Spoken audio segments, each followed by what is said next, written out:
నమస్కారం అండి. నేను మీ నటుడు రవికుమార్‌ని.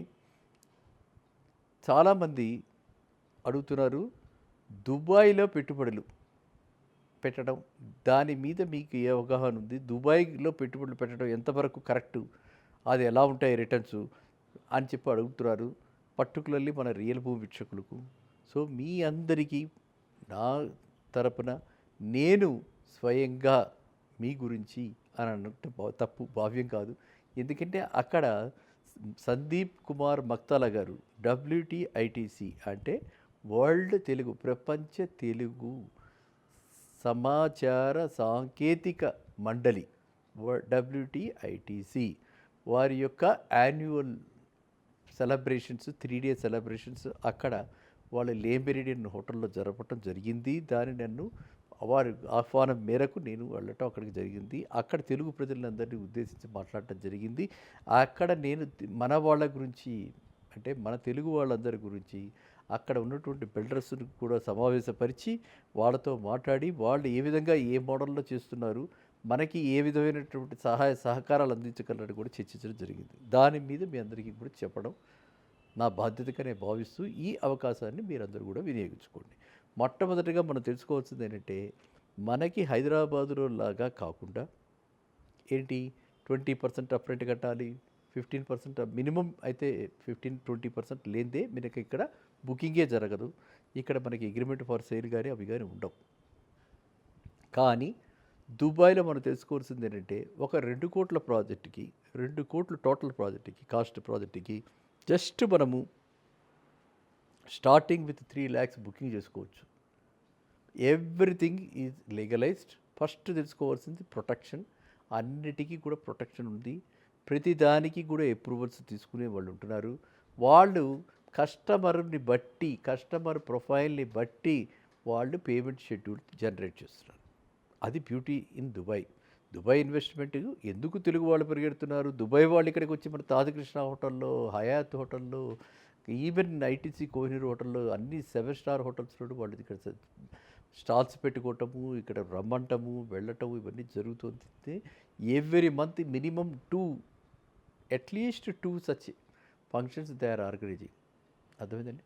కాబట్టి తెలుగు రాష్ట్రాల్లో దుబాయ్ పట్ల ఇన్వెస్ట్మెంట్కి పర్టికులర్లీ హైదరాబాద్ తెలంగాణలో దుబాయ్లో ఇన్వెస్ట్ చేయడానికి ఎంత ఉత్సాహంగా చూపిస్తున్నారన్నది దీన్ని బట్టి తెలుస్తుంది. ఎవ్వరు మన గురించి ఎవరు ఇక్కడ ఇలాంటివి నిర్వహించరు.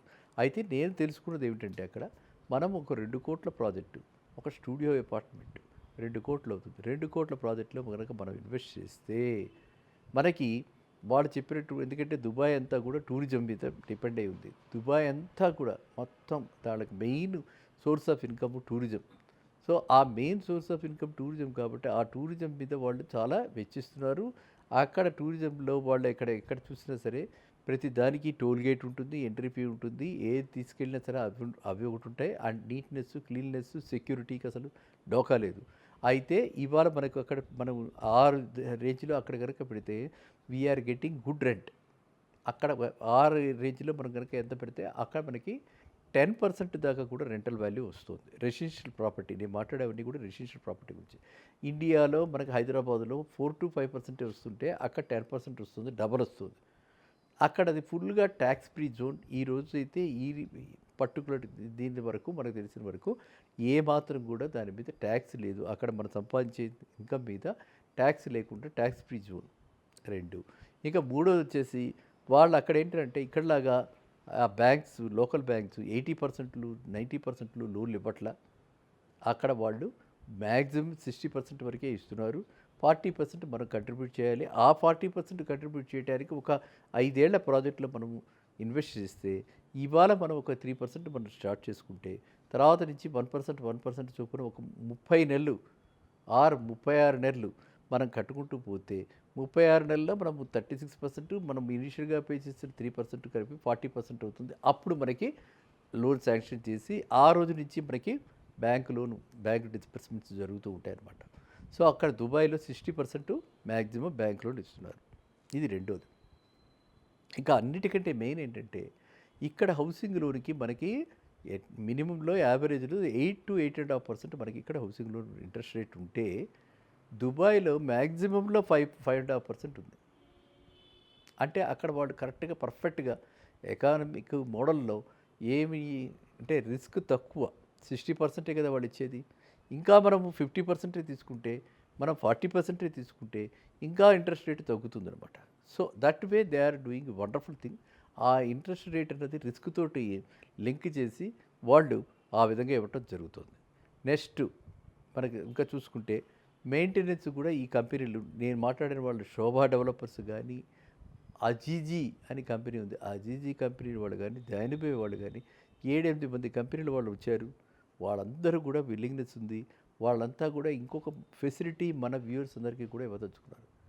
ఎవరైతే అక్కడ ఇన్వెస్ట్ చేయడానికి ముందుకు వెళ్తారో ఎప్పుడు చెప్తుంటే మన కళ్ళతోటి మనం చూసి మనకి మనంగా నమ్మకం కలిగినప్పుడే ఎవ్వరు చెప్పినా కూడా వినదగిన ఎవరు చెప్పినా, ఎందుకంటే ఎవ్వరు చెప్పినా కూడా అది మనం వినకూడదు. ఎందుకంటే నేను చూసి వచ్చేసారి అయిపోయింది.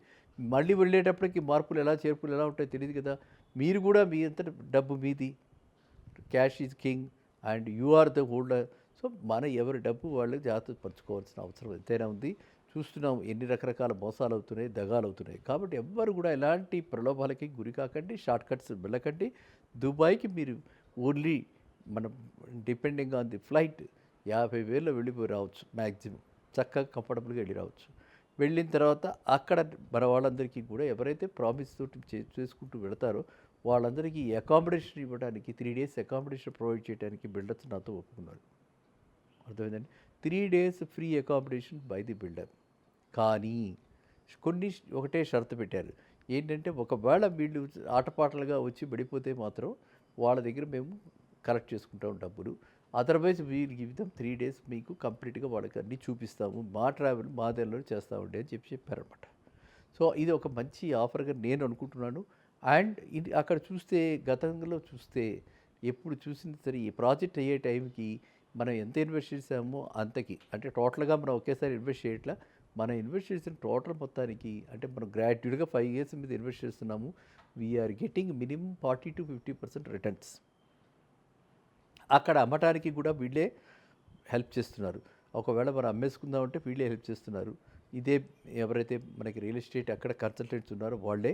అదేవిధంగా కంపెనీస్ పోస్ట్ సేల్ వాళ్ళు ప్రాపర్టీ మెయింటెనెన్స్ కూడా చేస్తున్నారు. కాబట్టి ఈ చాలా చక్కటి ప్లేసెస్లో ఓషన్ ఫేసింగ్ కావాలా, ఎట్లాంటి సీ ఫేసింగ్ విల్లాస్ కావాలా, ఎలాంటివి కావాలి, ఎలాంటి అపార్ట్మెంట్స్ కావాలా, అన్ని రేంజెస్లో right from studio apartments to villas, అంటే ఆకాశ నిహతురాని ఎన్ని కోట్లైనా మనం ఇన్వెస్ట్ చేయొచ్చు. మినిమంలో మినిమం 2 crores నుంచి కూడా మనకి ఉన్నాయి. కాబట్టి రిటర్న్స్ కావాలి అనుకున్న వాళ్ళు ప్లస్ అక్కడ పెట్టుబడులకి ఎంతో బ్రహ్మాండంగా ఉంది. కాబట్టి ఎట్లాంటి పెట్టుబడులు పెట్టాలని అనుకున్న వాళ్ళు కూడా దుబాయ్లో పెట్టుబడి పెట్టడం కరెక్టు. అదే అంటే ఇది సరైన సమయం అని మనం చెప్పలేకపోయినా కనీసం నేనైతే చెప్పగలిగానంటే ఇక్కడ మనం అంతంత అమౌంట్లు పెట్టి second home, third home, fourth home కొనుక్కునే వాళ్ళు దుబాయ్ని ఒక ఆప్షన్గా కన్సిడర్ చేసి ఖచ్చితంగా ఇన్వెస్ట్మెంట్ పర్పస్లో, ఇన్వెస్ట్మెంట్ వ్యూలో దుబాయ్ని కూడా మీరు కన్సిడర్ చేయండి. మీరు అందరూ కూడా వీలైన వాళ్ళు ఎవరైతే ఇన్వెస్ట్ చేద్దాం అనుకుంటున్నారో 2 కోట్లు మినిమం, అలాంటి వాళ్ళు మాత్రమే నాకు నా నెంబర్పై 9515127639కి ఎప్పుడైనా సరే మీ విల్లింగ్నెస్ చెప్తే అక్కడ నేను టైప్ చేసి మిమ్మల్ని అక్కడికి వాళ్ళ బిల్డర్ నేము అవి ఇస్తే వాళ్ళ కన్సల్టెంట్స్ మీకు అన్నీ కూడా మీతో టచ్లో ఉండి అన్ని రకాలుగా సహాయ సహకారాలు మీకు సరైన గైడెన్స్, అలాగే వీళ్ళు కలిసిన వాళ్ళంతా కూడా రిపీటెడ్ వాళ్ళు కాబట్టి మీకు చాలా ఉపయోగపడుతుంది. సరేనా? మళ్ళీ కలుద్దాం నెక్స్ట్ వీడియో. నమస్కారం.